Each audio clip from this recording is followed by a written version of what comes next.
Stephen Miller, a.k.a. Lurch, from the Addams Family.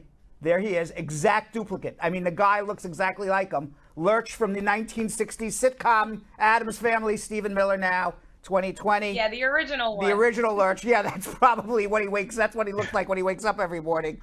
The Southern Poverty Law Center has now tagged Stephen Miller, who is the key White House aide to Donald Trump, as an extremist. The organization wrote in its entry for Miller that Donald Trump's aide is credited with shaping the racist and draconian immigration policies of President Trump. It credits Miller with orchestrating the administration's hard-line immigration positions, such as the zero-tolerance policy that has led to family separations at the border, the Muslim ban, and the decision to halt green cards during the coronavirus pandemic, halting it immigrant visa processing from abroad.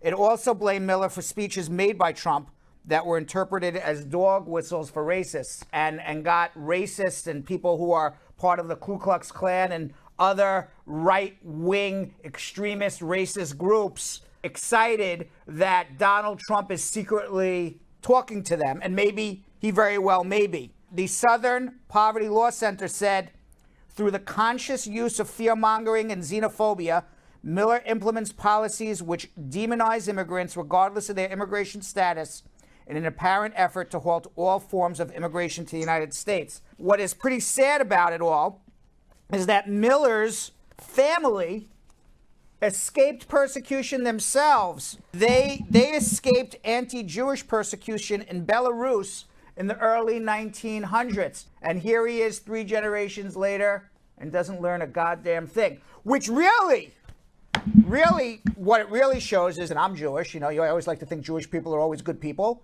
But what it comes down to is this. There's good and bad everywhere.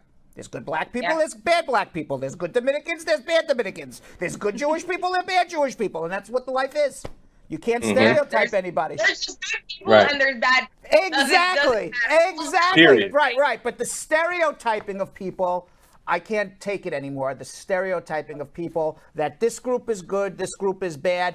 And by the way, it happens with everybody right now. Okay, which is really making me sick as an American and as a human being. It's making me sick. And it's not just, and by the way, okay, when you're voting Republican now, you're basically voting for racist white men.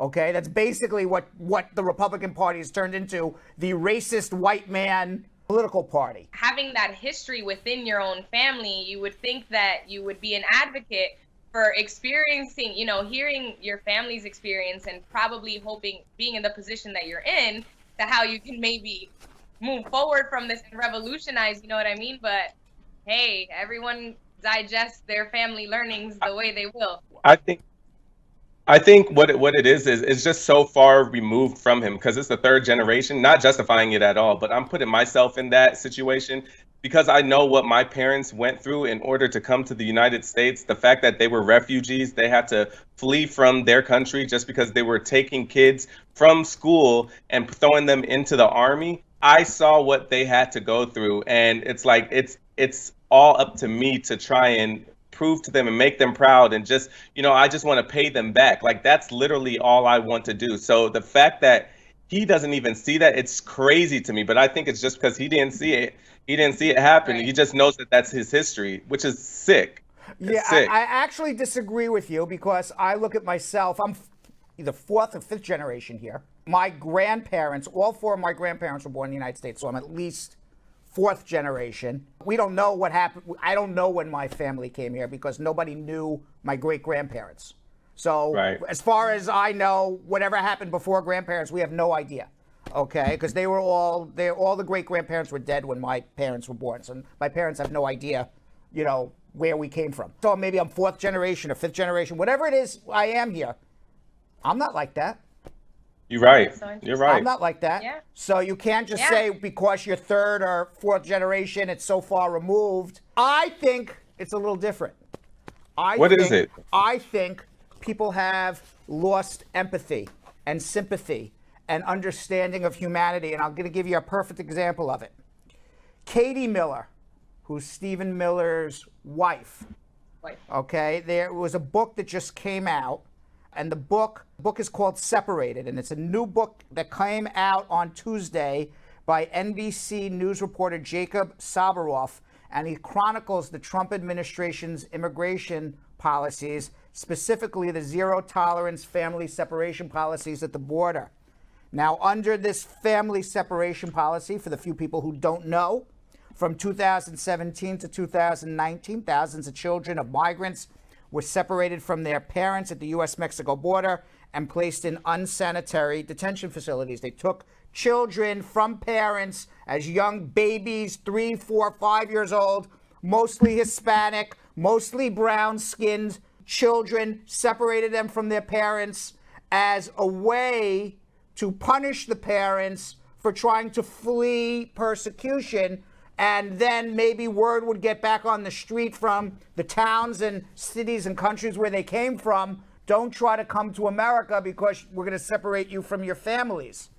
And Katie Miller, who married Lurch, a.k.a. Stephen Miller, a.k.a. there they are, the happy Aryan couple, she went to the border, according to this book, to gain some sympathy for the people that were being separated. What this reporter wrote in the book about Katie Miller, the woman who was married to Stephen Miller, he wrote, "It didn't work. I will never forget what I saw, seriously. Are you a white nationalist?" I asked an exasperated Katie Miller. Katie Miller responded, "No, but I believe if you come to America, you should assimilate. Why do we need to have little Havana?" Basically, Katie Miller had no compassion for any of these children. Children!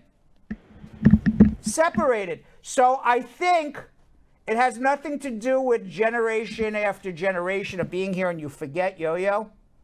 I think it has to do with just the way some people are raised by their families. That's where I was going to ask next. Yep. Okay. It's like any other with our own conversations, right? So with our own movements, Yo-Yo, we're so conscious now of like Black Lives Matter, and we're not even going to go too in depth in there, but we all conclude that it stems back to the lessons learned at home, and that goes with anything that you stand for. It all starts in your home. So even with those generational, right? Because we said we're not going to justify him with that, but there should be things that your parents. There's just the way you treat people. There's just ethics. Right. There's just morals. There's just empathy. There's just value, and that's learned in the home, no matter what seventh generation you may be, you know, it all stems back to the home. How you treat people stems back in. That is very true. Home. It's how you're raised, what's made to be important to you, whether humanity is important to you, whether human life is important to you, whether humanity is important to you, whether human life is important to you. I'll give you another one right now. Under Donald Trump, the United States is now on track to welcome the fewest Christian refugees since its resettlement policy was formalized in 1980. And it's not even close.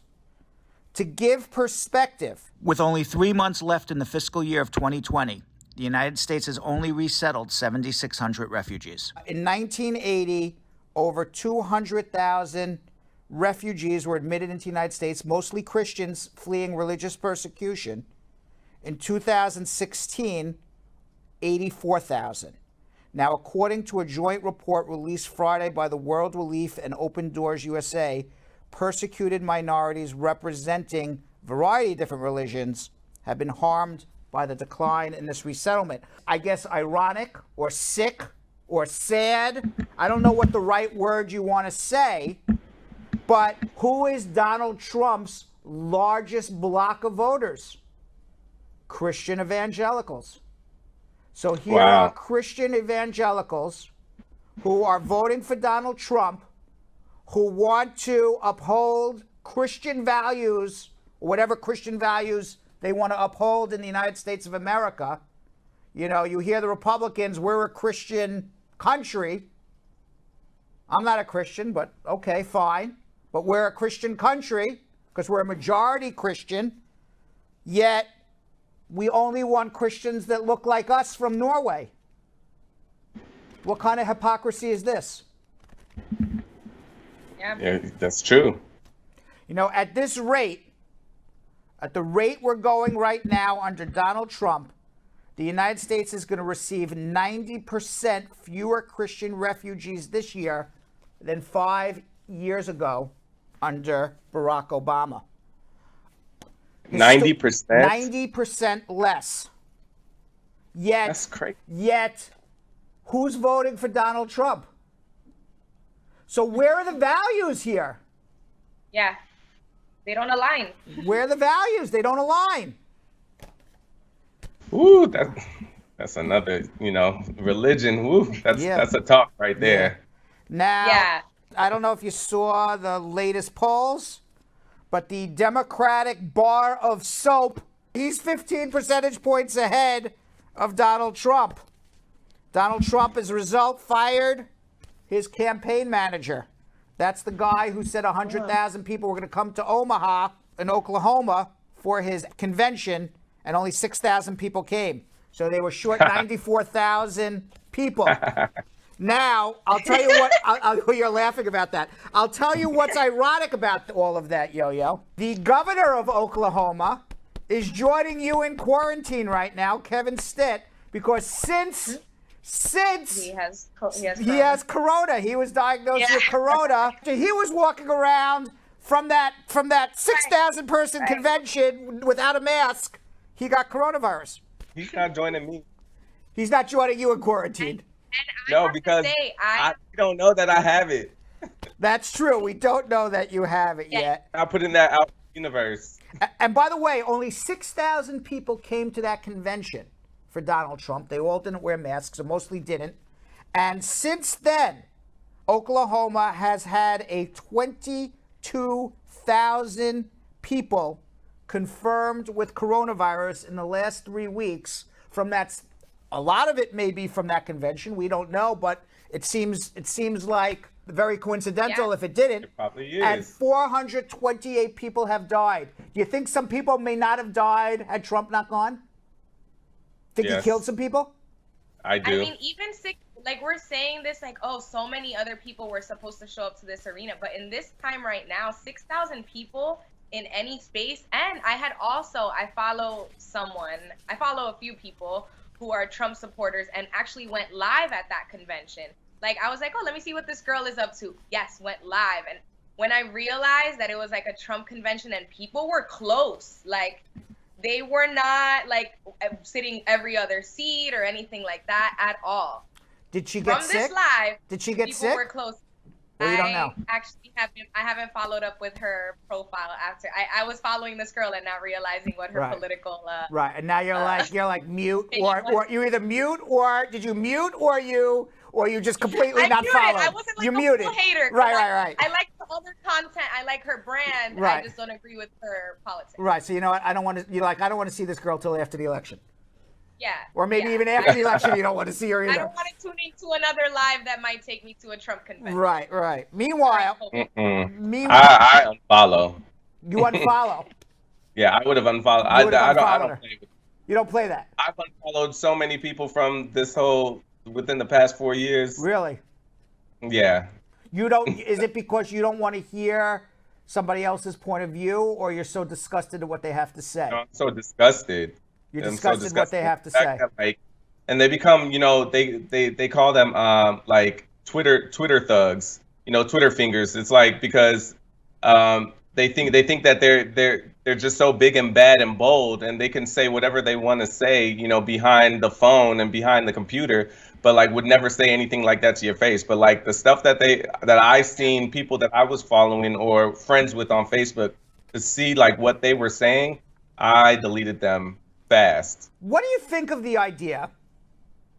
And I can't come up with an exact person at this moment, because there's a lot of people deleting people who may have said something 15, 20 years ago, and they're now said they're sorry about it. I can't think of the exact cancel culture. Thank you very much. What do you think of this cancel culture? That if somebody did something 15, 20 years ago, and now they come back and they say, I'm sorry, I now understand what I said was wrong. What do you think of still canceling them, or do you forgive them? And I'll just say this one other thing to let you think about this as well. What's the point of trying to convince somebody of your point of view if eventually they say, okay, I agree with your point of view, and then they get canceled because they changed their mind about something they said 20 years ago? For me, it depends on the person. Yeah, for me, it depends on the person. Like what? So I'm trying to think of one that I did cancel. Okay, so like with like the Jimmy Fallon and I think it was a blackface. Right. I didn't cancel him. Why? You know, even though like if that was somebody else like Trump that came out and did blackface back in the 80s and then came out and said, oh, you know, I apologize, I would cancel him.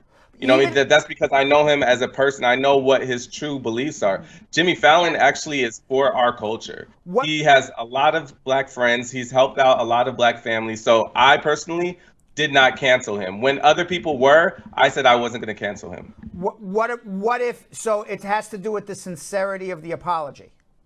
Yes.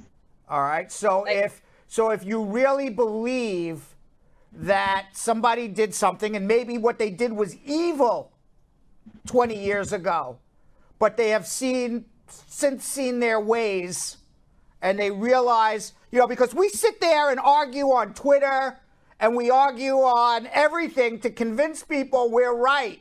So once we convince them we're right and you sincerely believe it, I don't know how you can cancel them. You got them to agree with you. Right. So it has to be a sincere thing, right? Is that the difference? Is that the difference? I believe so, it's like the time we almost all canceled Kevin Hart because he had things to say about the gay community ages ago.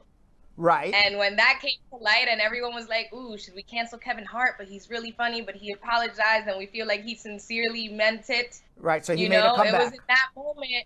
Now it's not like it's fully brushed under the rug because there's still that LGBT community that's like, we won't forget you said that, but we understand that you have a different point of view because you have more knowledge now. Yeah. I feel like there's certain people are just too quick to cancel people out. And to me, that's just a hating type. That's just haters. Wacky News Thursday. Wacky News. We gotta light this up. By the way, Jonathan, we are not social distancing in that airplane. Okay, we are on top of each other, Jonathan, and that's quick. In Japan, amusement parks in Japan have begun to reopen, but there is one request: you're not allowed to yell in the amusement park. Theme parks have issued guidelines suggesting visitors keep quiet, wear masks while on rides, no screaming aloud or you're kicked out of the park. You can go on any ride you want, don't scream. What kind of fun is that? So you can't scream on the rides? You cannot scream on the rides.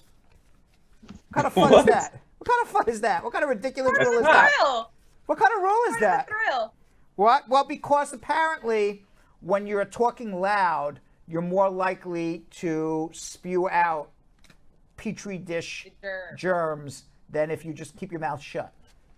Or just don't open the park then.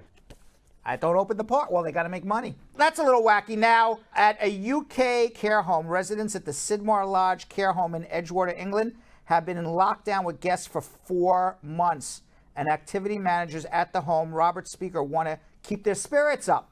So he came up with a project recreating classic album covers with residents cast as the rock stars. So let's see what we have here. Speaker tweeted side-by-side photos of the original cover, and then that is the cover of one of the people at the nursing home. That is David Bowie. There's also Adele. David Bowie. There's also Adele. Wow, I haven't heard David Bowie's name in a long time. There's also Adele. And Adele meet 93-year-old Vera. Now, there's Adele. Speaker explained on Twitter, I made the suggestions of which albums and which resident best suited the look or had a vague similarity to the artist, and I proposed the idea to each resident. Gladly, all of them were enthused and perhaps a bit bemused by that idea, but very nice. What do you think of this one, Jonathan? Michael Jackson. Hey, that's my favorite one right there. That's your favorite one? Yeah. Wow, that's good too. Ooh, That one's This good one's too. really good. Yeah, that one's that's good. really Go ahead, good. sister. Yeah, that Go one's ahead, good Lily. too. Oh, Liliana. Elvis Presley. That one doesn't look like Elvis Presley though, but okay. I could have gotten a guitar. And then who is that? Is that Britney Spears? Who's in the nursing outfit? Wasn't that the cover of the Eminem album? Is that Eminem? Yeah, something like that. No, that's Blink 182. Oh, Blink 182. Oh, Blink 182. Okay, got it. Oh yeah, right there. It says it too. Blink 182. Got it. I love pop culture news. All right. Well, I need you guys for pop culture because I would have no idea. You already know. That's on me. I would not have any idea what Blink 180 was. It 182 or 82? 182. 182. I don't even know. Blink That's 182. because, you know why? That's because you didn't have any teenagers in the early 2000s. Yeah. If you had teenagers in the early 2000s, then I you would have would know. known. Then I would have known. A floating movie theater where people sit in socially distant boats on the water is coming to Paris. The Paris Plage, an annual event organized by in the French capital, creates temporary beaches along the Seine and Basin River during the summer to celebrate the event and the recent reopening of movie theaters in France after being closed due to coronavirus. Cinema chain MK2 created Cinema on the Water. 150 people brought their boats to watch Le Grand Bain. I guess I'm saying it right. A comedy about a group of men who started a synchronized swimming team. It's kind of funny. I love that. Yeah. Turkish paragliding instructor rigged up a couch and a TV so it could become a couch potato hundreds of feet up in the air. Hasan Kaval, 29, of Izmir, Turkey, created a miniature living room complete with a couch, a lamp, and a TV set, rigged it to a parachute harness to take a paragliding track at the Babadog Air Sports and Recreation Center. Scientists in Copenhagen have reported getting so high on the noxious oxide emitted by penguins' poop that it actually made them go cuckoo. The study has a lot of relevance, apparently, for Danish agriculture, which uses the nitrogen fertilizer and emits large quantities of nitrous oxide. Professor Bo Eberling from the University of Copenhagen said that one of the things we can learn, for example, is how and when to fertilize. Another thing the scientists learned is that the levels of noxious oxide from penguins are more commonly known as laughing gas. So apparently if you hang out with penguins and they're pooping all over the place and you like that noxious laughing gas, then that's your place you want to be. Can you imagine human gas made you laugh? That'd be more interesting. Well, sometimes it makes you laugh when somebody does it next to you when they're not supposed to. You're like, what the hell was that? And then everybody just starts laughing, right? You're right. So This it's is the true. same. So funny gas is funny gas. Gas is funny, but gas could also be obnoxious. If you're like, all right, the Very. first time was funny, the next time, that ain't so funny. You're really making me sick now, right? Yeah.